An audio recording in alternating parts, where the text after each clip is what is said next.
हम लोग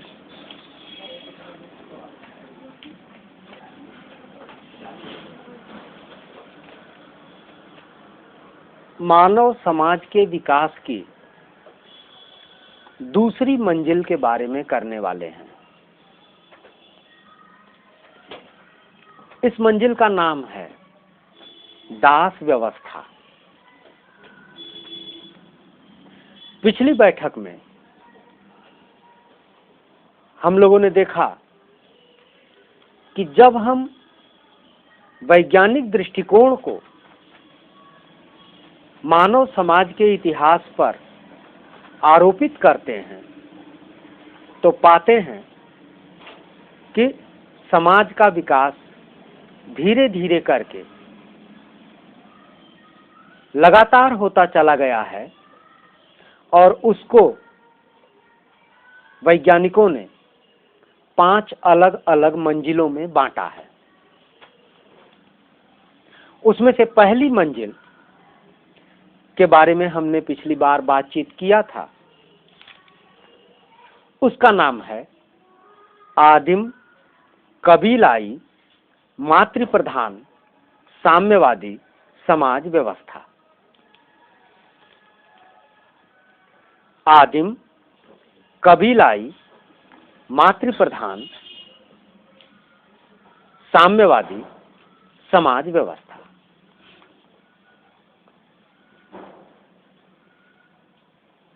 जब यह व्यवस्था थी तो जो समाज का चित्र था, पिछली बार की बातचीत में उसके बारे में चर्चा हुई। उस दौर के हथियारों और औजारों की चर्चा करते समय हम लोगों ने लकड़ी और पत्थर की चर्चा तो किया था, लेकिन जानवरों के सींग और उनकी हड्डियों का भी इस्तेमाल औजारों और हथियारों के रूप में आदि मानव किया करता था। उसकी चर्चा चूक गई थी, छूट गई थी, स्लिप हो गया था। यही एक और चीज के बारे में हमको चर्चा कर लेनी चाहिए और तब हम दास व्यवस्था वाले पक्ष पर आएंगे कि बोली का विकास कैसे हुआ। मनुष्य के स्वर यंत्र का विकास कैसे हुआ। बोली क्या है? जब आप किसी चीज के बारे में महसूस करते हैं, सोचते हैं और अपने साथ के नजदीक खड़े या दूर खड़े लोगों को उसकी तरफ इशारा करते हैं, उनको समझाने की कोशिश करते हैं, तो आप सबसे पहले किस तरीके का इस्तेमाल करते हैं? अपने खुद के अनुभव से आप देखेंगे तो आप पाएंगे कि कैसे विकास हुआ होगा। आप समझ जाएंगे। जब भी आप किसी चीज को देखते हैं, उसके बारे में सोचते हैं, उसके बारे में महसूस करते हैं, उसके बारे में सामने वाले को बताना, समझाना या दिखाना चाहते हैं, तो सबसे पहले आप किस चीज का सहारा लेते हैं? किस चीज का? नहीं, सबसे पहले संकेत का, इशारे का। आप सबसे पहले अपने हाथ से इशारा करते हैं, उसको अपने नजदीक बुलाते हैं, फिर उस चीज की तरफ इंगित करते हैं, संकेत करते हैं। बिना बोले ही आप अपनी मुद्राओं से बता सकते हैं कि एक बुढ़िया कैसे चलती है या एक बच्चे को उसकी मां कैसे चुप कराती है। केवल अपने हाथ, पैर और चेहरे की अभिव्यक्ति से आप यह बात संप्रेषित कर सकते हैं। जब इतना विकास हुआ, उस दौर तक मनुष्य के पास भाषा नहीं थी। संकेत थे सभी पशुओं के पास, मनुष्य के पास। संकेत के बाद मनुष्य ने उत्पादन शुरू किया, प्रकृति के उपहारों को रूपांतरित करने का काम किया, उपभोग योग्य बनाने के लिए। तो जैसे जैसे उसने प्रकृति में हस्तक्षेप किया, वैसे वैसे उसके हाथों की अंगुलियां अपना रूप बदलती गई। जैसे जैसे हाथों की अंगुलियां अपना रूप बदलती गईं, वैसे वैसे उसके सोचने की, महसूस करने की, समझने की क्षमता बढ़ती चली गई। और वैसे ही वैसे उसने दूसरे को समझाने की कोशिश भी और ज्यादा गहराई से करनी शुरू बढ़ती चली गई। तब अस्फुट स्वरों में सामान्य बोली फूटी। ठीक है, स्वरयंत्र विकसित होता गया और सामान्य बोली फूटी। कैसे? जैसे एकदम छोटा बच्चा आए बाएं साएं कुछ बोलता है, वो अभी मम्मी पापा आलू कुछ भी कहने की स्थिति में नहीं होता, लेकिन बोल रहा होता है। दुनिया की किसी भी भाषा बोलने वाले परिवार में पैदा हुआ हर बच्चा एक ही तरीके से बोलता है, और वो भाषा नहीं होती, वो मनुष्य की बोली होती है। स्पष्ट है? धीरे धीरे करके वह इक्का दुक्का शब्दों का इस्तेमाल करता है। शब्द क्या है? पद। शब्द अक्षरों का समूह, पद। जब आप किसी चीज की तरफ बार बार उसी शब्द से संकेत करते हैं, तो उस शब्द में उस चीज के रूप की आप कल्पना कर लेते हैं। जैसे यहां कुत्ता नहीं है, लेकिन अगर हमने कहा कुत्ता, तो आपके समझ में तुरंत आ जाएगा कि यह उस जानवर की बात हो रही है जिसको मैंने जिंदगी भर देखा है और जिसको सब लोगों ने मुझे समझाया है कि कुत्ता यही होता है। कभी भी आप कुत्ता कहने पर हाथी नहीं समझेंगे। क्लियर? तो पहला क्या चीज आया? संकेत। उसके बाद क्या चीज आया? शब्द। शब्द क्या था? उस वस्तु के प्रतीक के तौर पर आपने कुछ उच्चारण किया, और वह उच्चारण इतनी बार दोहराया गया कि वह रूढ़ हो गया, स्थापित हो गया। अब जब रूढ़ हो गया तो आपने एक के बाद एक कई शब्दों का उच्चारण सीखा। मनुष्य ने शब्द समूहों में अपनी बात कहना शुरू किया। आग, पानी, भागो, दुश्मन, मारो, बचो, कुछ, शिकार, चिड़िया, पत्थर, गिर गया, पकड़ो, ऐसे शब्दों का आविष्कार हुआ। और उन शब्दों के बाद तब धीरे धीरे धीरे धीरे करके जैसे जैसे उत्पादन की प्रणाली विकसित होती चली जा रही थी, मनुष्य अपने हाथों का और अपने दिमाग का इस्तेमाल और बेहतर चीजें बनाने में करता चला जा रहा था। वैसे वैसे बोली से भाषा का आविष्कार। भाषा का आविष्कार होने के बाद भी लंबे समय तक मनुष्य के पास एक से दूसरे तक बात पहुंचाने का तरीका केवल कहना और सुनना था। उस पूरे दौर को हम श्रुति कहते हैं। उस पूरे दौर को हम श्रुति कहते हैं। श्रुति के कालखंड में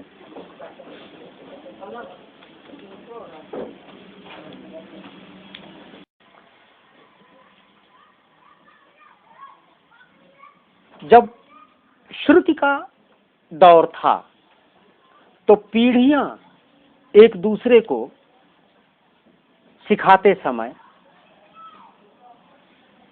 किसी भी सबक की अंतर्वस्तु में अपनी तरफ से कुछ और चीजें जोड़ती चली जाती थी।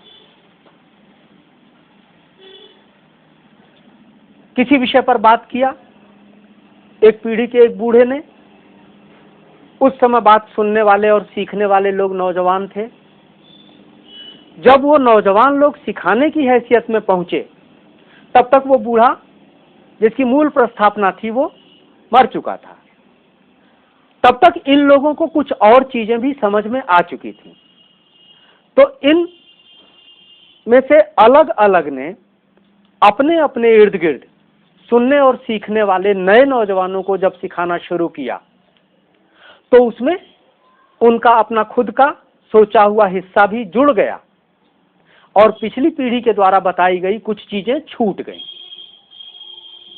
हम लोगों ने द्वंद्ववाद समझते समय निषेध का निषेध वाली बात समझी थी, उस चीज को यहां भी लागू करके सोचिएगा। तब जो हमारा पूरा ज्ञान, जिसे हम आर्ष साहित्य कहते हैं, परंपरागत ज्ञान, वह श्रुति के काल का है। ऐसा बिल्कुल नहीं था कि पहला आदमी उठा और उसने कलम उठाई और लिख दिया और जो उसने लिखा वही हूबहू आप पढ़ रहे हैं। वेद, उपनिषद, पुराण और दूसरी चीजें, यह लिपि काल का ज्ञान नहीं है, यह श्रुति काल का ज्ञान है। और चूंकि यह श्रुति काल का ज्ञान है इसलिए इसमें हर अगली पीढ़ी ने अपनी बात जोड़ी है। इस रूप में यह किसी एक व्यक्ति का, किसी एक निश्चित कालखंड का साहित्य नहीं है। एक के बाद एक कई पीढ़ियों ने इसमें अपना अपना अंशदान दिया है। तो जब बोली का आविष्कार हुआ, भाषा का आविष्कार हुआ, तो भाषा का आविष्कार होने के बाद भाषा का व्याकरण बना और दुनिया का पहला व्याकरण पाणिनि, संस्कृत का व्याकरण, लघु सिद्धांत कौमुदी। अब इन दो चीजों को दिमाग में रखिए कि कैसे आदमी विकसित होता चला जा रहा है, कैसे वह प्रकृति द्वारा मिलने वाली चीजों को बदलता चला जा रहा है। पिछली बार हमने दो चीजों की चर्चा किया था कि जब आदमी ने प्रकृति की शक्तियों पर काबू करने के प्रयास में पहला उपलब्धि हासिल किया था, क्या बना करके? आग। दूसरा चक्का। तीसरा नाव। चौथा बर्तन। बहुत सही याद है जितेंद्र को। बर्तन में भी कपाल, लकड़ी के बर्तन, उसके बाद फिर सांचा, कच्चे मिट्टी के बर्तन और फिर जले हुए पके हुए बर्तन। विकास हुआ। एक नई चीज आदमी करना शुरू कर रहा था, वह था धातुओं की खोज। धातुओं की खोज ने मानवता के इतिहास में जबरदस्त छलांग लगाने का मौका दिया। जिन औजारों और हथियारों को आदमी पत्थर के उत्तर पाषाण कालीन गढ़े हुए और सुंदर हथियारों से भी जितना उत्पादन, शिकार या संग्राम कर पाता था, उसकी तुलना में कई गुना ज्यादा उसकी रफ्तार वैसे ही बढ़ गई जैसे लकड़ी के हल से खेती करने वाला किसान जब कई फाल वाले ट्रैक्टर को अपने खेत में देखा तो उसके लिए जादू जैसा था कि इतने ज्यादा बैल, बिना बैल के इतने ज्यादा हल एक साथ जमीन जोत दे रहे हैं। जो मैं सुबह से शाम तक जोतता था, कई दिन में जोता जाता था, वो खेत 1 घंटे में गड़गड़ करके जोत के चला गया। तो जादू है। उसने देखा कि जिस रहट से, जिस मोट से, जिस पुरवट से, जिस दोन से वो कई कई दिन तक पानी सींचता रहता था अपने गन्ने में, 2 बैल 4 आदमी लगातार लगे हुए हैं। ऊपर से नीचे तक बैल के साथ आदमी जा रहा है, एक आदमी वहां से दोन पकड़ के पलट रहा है, फिर नीचे से ऊपर जा रहा है, फिर पलट रहा है। दोपहरिया हो गई, कितना काम हुआ? थोड़ा सा। उसी आदमी ने देखा कि 3 इंच 4 इंच के पाइप से हड़हड़ हड़हड़ पानी निकल रहा है और देखते देखते 1 घंटे में पूरा खेत। तो यह परिवर्तन आपके आंखों के सामने घटित होने वाला परिवर्तन है। जिस फसल को कई औरतें मिल करके लगातार काटती रहती थी कई दिनों में, हार्वेस्टर कंबाइन आया, खड़ काटा, ऊपर से बोरा में भरा, काम खत्म।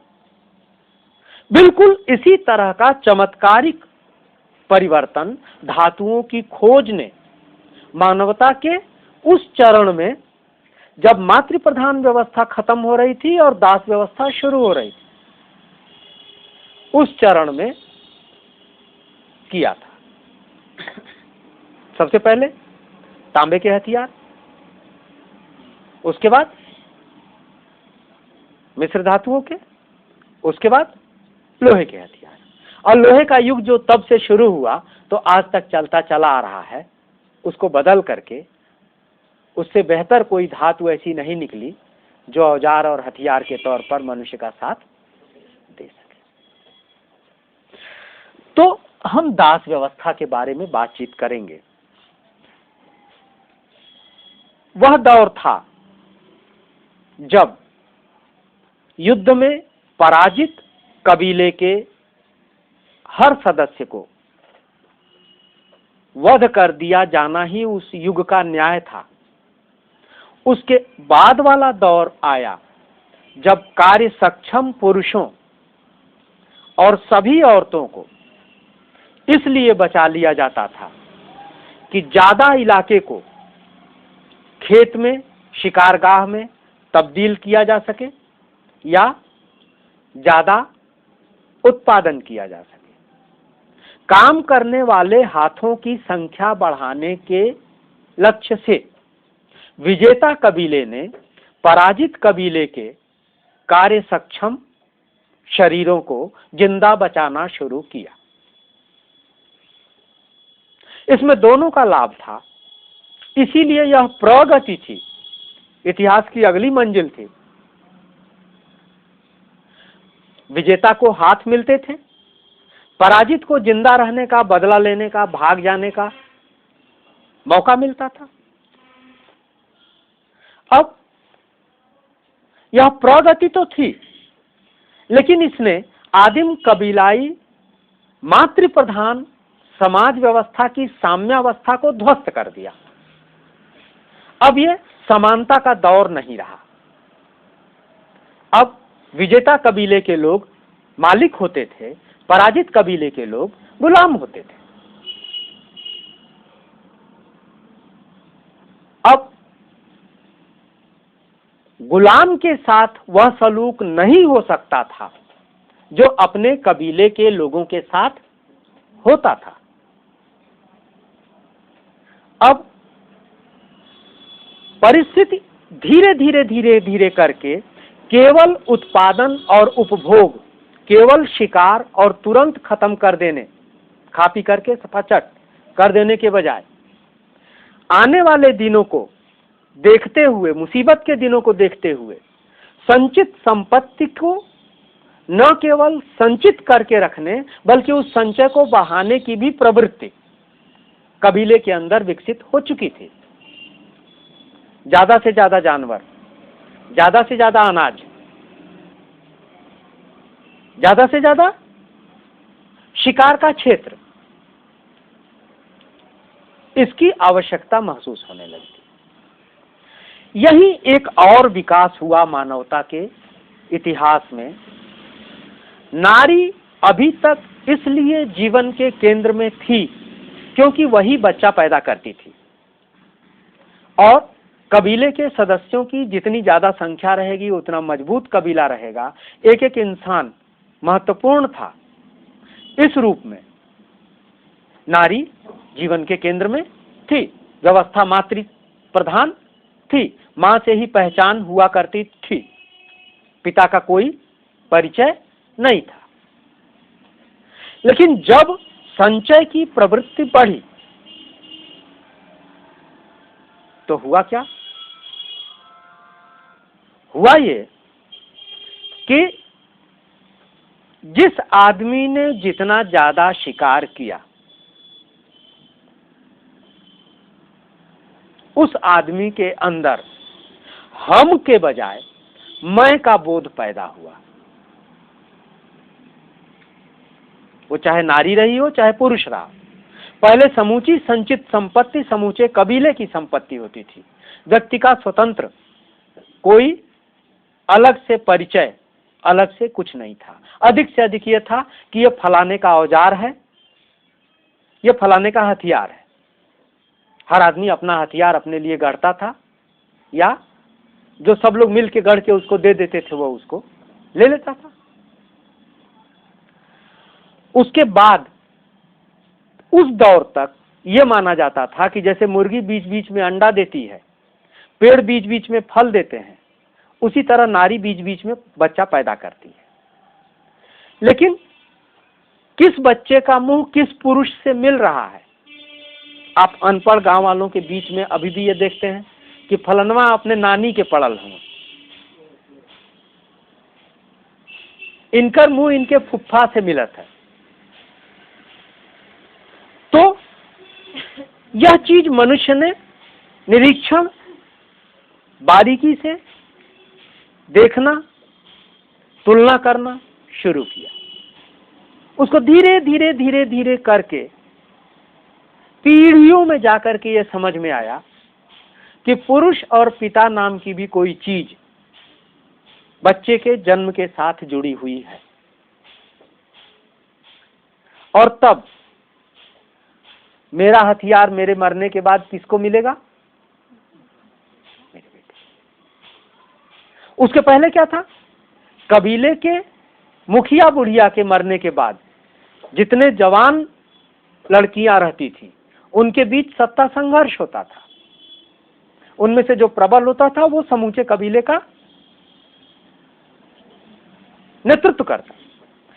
बाद में धीरे धीरे धीरे करके क्या हुआ कि जिसका औजार और हथियार है वह अपने से मिलते जुलते चेहरे वाले बच्चे को अधिक प्यार करने और उसको अधिक ट्रेनिंग देने तक, अपना हथियार चलाना उसको सिखाने तक, और धीरे धीरे उसके साथ वीआईपी ट्रीटमेंट करने तक पहुंचा।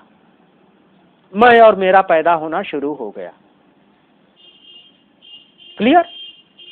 एक दूसरी विसंगति यही हुई कि नारी गर्भावस्था के दौरान, प्रसव के बाद इतनी सक्षम शरीर की स्थिति में नहीं रहती कि वह नेतृत्व कर सके। तो ऐसी औरतों को घरेलू काम की तरफ लोगों ने रोकना शुरू किया कि आप थोड़ा पीछे रहिए, जो ढेर सारे बच्चे हैं पूरे कबीले के उनकी देखरेख कीजिए, हम लोग थक के आते हैं तो उसमें आप थोड़ी मदद कीजिए।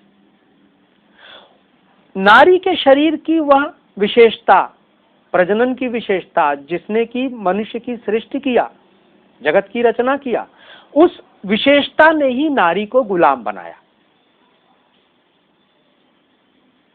क्यों? कि उस दौर में भी उसको देख रेख करने की जरूरत पड़ती थी, दूसरे लोगों की मदद की जरूरत पड़ती थी, और वह सेकेंड ग्रेड सिटीजन, दूसरे दर्जे की नागरिक की हैसियत में कम से कम उस दौर में पहुंच गए। तो स्पष्ट है। तो एक तरफ पराजित कबीले के गुलाम बने, दूसरी तरफ अपने खुद के कबीले की औरतों की हैसियत, नेतृत्वकारी हैसियत, केंद्र में होने वाली हैसियत, निर्णायक हैसियत के बजाय दूसरे दर्जे की नागरिक की हैसियत हो गई। नारी की गुलामी पहले आई या दास की गुलामी पहले आई, इस तरह चिन्हित नहीं किया जा सकता। दोनों आगे पीछे एक दूसरे के लगभग आसपास ही आई। अब दास व्यवस्था क्या थी? पुरुष प्रधान समाज व्यवस्था स्थापित हो चुकी थी।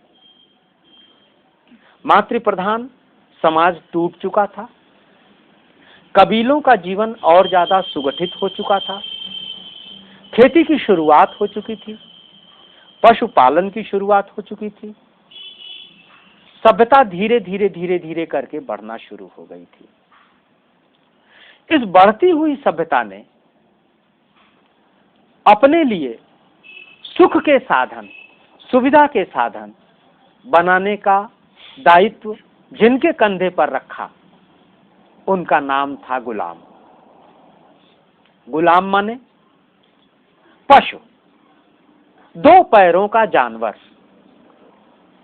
आदमी जैसा दिखने वाला, आदमी जैसा बोलने वाला, सोचने वाला, लेकिन आदमी की हैसियत का नहीं, पशु की हैसियत का। जैसे पशु संपत्ति था, वैसे ही गुलाम भी संपत्ति था। जैसे पशु को मारा जा सकता था, बेचा जा सकता था, खरीदा जा सकता था, पीटा और प्रताड़ित किया जा सकता था, वैसे ही गुलाम को पशु के साथ जबरदस्ती किया जाता था, तो गुलाम के साथ भी जबरदस्ती किया जाता था। ज्यादा से ज्यादा काम वसूलने के लिए गुलाम की पीठ पर चमड़े का बटा हुआ कोड़ा और गुलाम की छाती पर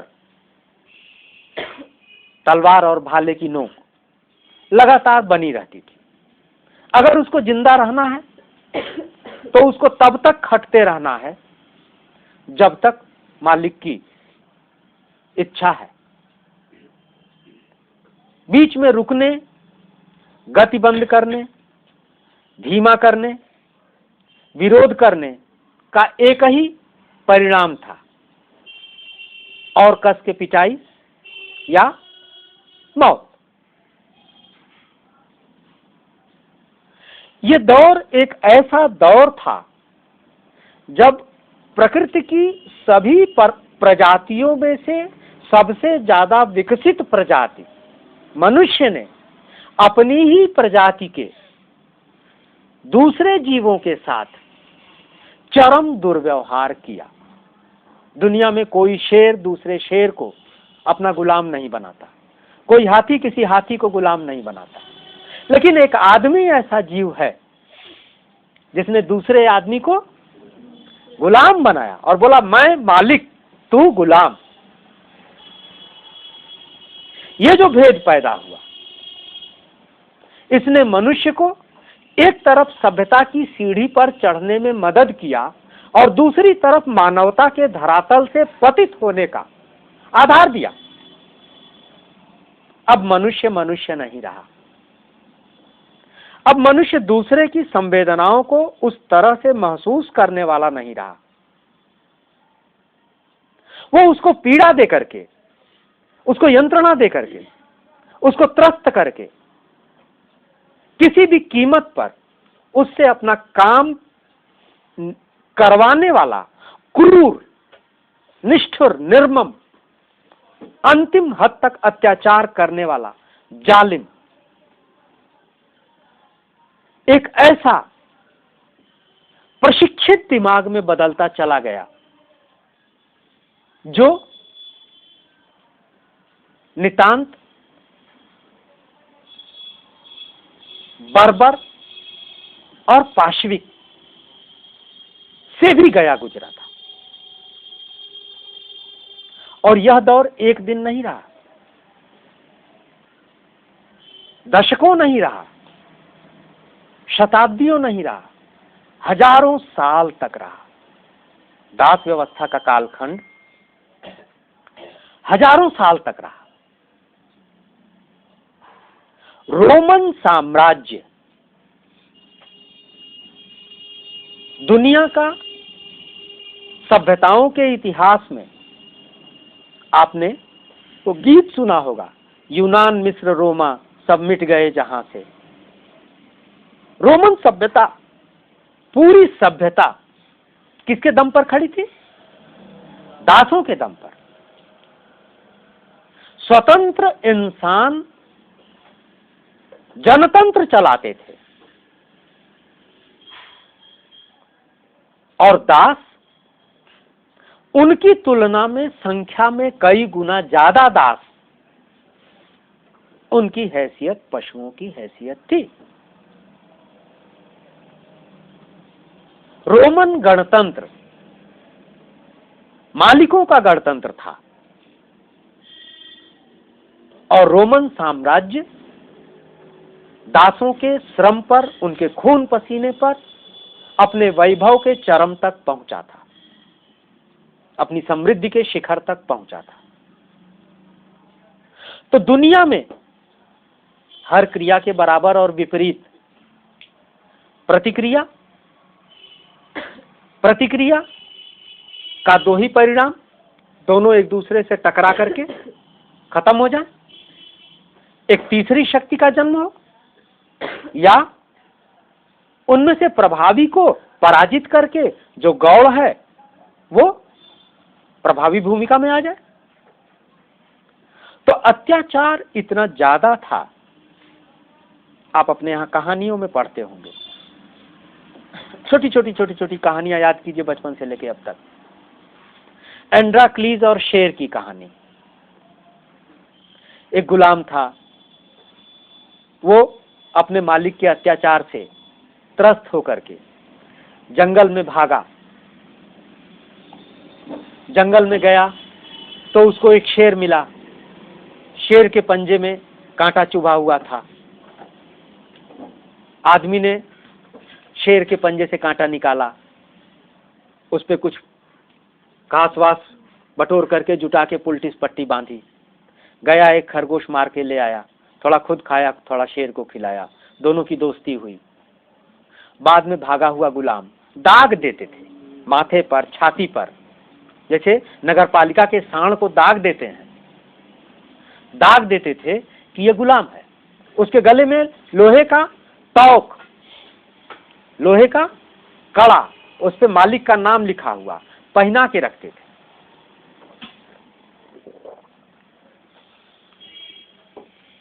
तो पकड़ा गया तो उसको फिर दोबारा लाया गया।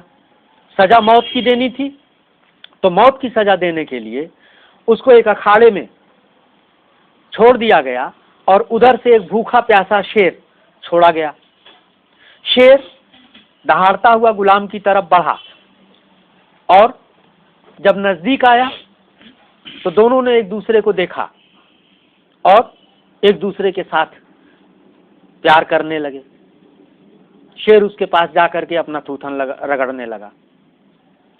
मृत्युदंड का यह शर्त हुआ करता था कि जब एक बार मृत्युदंड असफल हो जाए तो दोबारा नहीं दिया जाता था, तो उस गुलाम को छोड़ा गया। दूसरी कहानी, आपने हरिश्चंद्र की कहानी पढ़ी होगी। राजा था, सपने में उसने साधु को अपना सब कुछ दान दे दिया। सुबह साधु हाजिर, बोला आप दान तो दे दिया, दक्षिणा दे। दान के ऊपर दक्षिणा भी वसूलते थे। कितना षड्यंत्र है परंपरा का कि आपसे कहते हैं पहले दान दो, जब दान ले लिया, बोले दान दे दिया, बोले हाँ, बोले अब दक्षिणा तो दो, दक्षिणा नहीं दोगे तो दान पूरा नहीं होगा। तो दक्षिणा वसूलने के नाम पर राजा अलग बिका, रानी और बेटा अलग बिका। राजा मरघट पर जाकर के कफन वसूलने का काम करता था, टैक्स वसूलने का। बेटा मरा, पत्नी से उसने उसकी साड़ी में से टुकड़ा फड़वा करके टैक्स वसूला। अब कहानी कहने वाले कितनी बारीकी से आदमी को बेवकूफ बनाते हैं कि उसके बाद फिर स्वर्ग से विमान आया और राजा रानी और बेटा सब जिंदा हो गए और सब स्वर्ग चले गए, कोई विमान नहीं आया। वह क्रूर दास व्यवस्था थी जब आदमी आदमी को खरीदता और बेचता था, और वो तब जारी थी जब राजा हुआ करता था। राजा माने सामंतवाद का काल। सामंतवाद का काल एक तरफ भूदास्ता का काल था और दूसरी तरफ दास्ता अभी तक कायम थी। वह दास्ता, आप यहां से उठिए अमेरिका चले जाइए, वहां देखिए, एक तरफ संसद है, जनतंत्र है, जनता का, जनता के लिए, जनता के द्वारा संविधान है। दूसरी तरफ ब्रिटेन के खिलाफ अमेरिका की आजादी की लड़ाई लड़ने वाले जेफरसन और वाशिंगटन जैसे लोग अपने यहां हजारों हजारों गुलामों का पाड़ा मेंटेन करते हैं। उन गुलामों के लिए आजादी की लड़ाई नहीं है, उन सफेद मालिकों के लिए आजादी की लड़ाई है जो इंग्लैंड को टैक्स नहीं देना चाहते थे। गुलामों की आजादी की लड़ाई कब हुई? जब अमेरिका का दक्षिणी हिस्सा जो खेती ज्यादा करता था, उत्तरी हिस्सा जहां उद्योग ज्यादा थे, उन दोनों के बीच में अंतर विरोध इतना तीखा हुआ कि अब्राहम लिंकन को गुलामों की आजादी का कानून बनाना पड़ा, और उस कानून को पूरे अमेरिका ने माना नहीं। दक्षिण वालों ने कहा नहीं, हम अपने गुलामों को आजाद नहीं करेंगे, हम अपने खेतों में उनसे काम लेते हैं, आजाद कर देंगे, हमारे खेतों का क्या होगा। उत्तर वालों ने कहा कि तुम आजाद नहीं करोगे तो हमारी फैक्ट्रियों का क्या होगा, हमको मजदूर कहां से मिलेंगे। तो उत्तर वालों को मजदूरों की जरूरत थी और दक्षिण वालों को गुलामों की जरूरत थी। गृह युद्ध हुआ, सरकारी सेनाएं अमेरिका के दक्षिणी प्रांतों में जाकर के बाकायदा युद्ध हुआ। उस युद्ध में दक्षिण वाले परास्त हुए और तब वहां गुलामी का खात्मा हुआ। अपने यहां दुनिया में ऐसा देश, कितना सुंदर, कितना प्यारा, कितना बहादुर आपका देश है, वीरता कूट कूट के भरी हुई है, कि यह एकमात्र देश ऐसा है जहां गुलाम बादशाह बनता है। दुनिया में और कहीं गुलामों की बादशाहत का दौर नहीं आया, लेकिन हिंदुस्तान में मध्यकाल उठा करके देख लीजिए, गुलामों ने बादशाहत किया है यहां। तो सामंतवाद का चरम मध्यकाल, बाबर, हुमायूं, अकबर, और उसके नीचे जैसे जैसे उतरते चले जाइए तो एक तरफ बड़ी बड़ी इमारतें बन रही थी, पूरा का पूरा सामंती संस्कृति और वैभव समुद्र की लहर की तरह से हिलोरे ले रहा था, और दूसरी तरफ वह गुलाम भी तैयार हो रहा था जिसकी ड्यूटी क्या लगी थी कि तू जानवरों के चमड़े से बनी हुई मशक में भरे हुए पानी से रास्ते में पड़ने वाले गर्दे को बैठाने का काम करो। भिश्ती था, उस भिश्ती ने तलवार उठाई, मशक छोड़ी और बादशाह बन गया। तो दास व्यवस्था वहां से शुरू हुई जब पराजित कबीले के आदमी को जिंदा रहने का मौका मिला, लेकिन जिंदा रहने भर का ही मौका मिला। अब उसको एक बित्ते की लंगोटी भी दी जाएगी कि नहीं दी जाएगी, यह उसके मालिक पर निर्भर करता है। अब उसको खाना दिया जाएगा कि नहीं दिया जाएगा, रात को सोने के लिए, ओढ़ने के लिए, बिछाने के लिए कुछ मिलेगा कि नहीं मिलेगा, जैसे सारे जानवरों के साथ सलूक है उसके साथ भी था।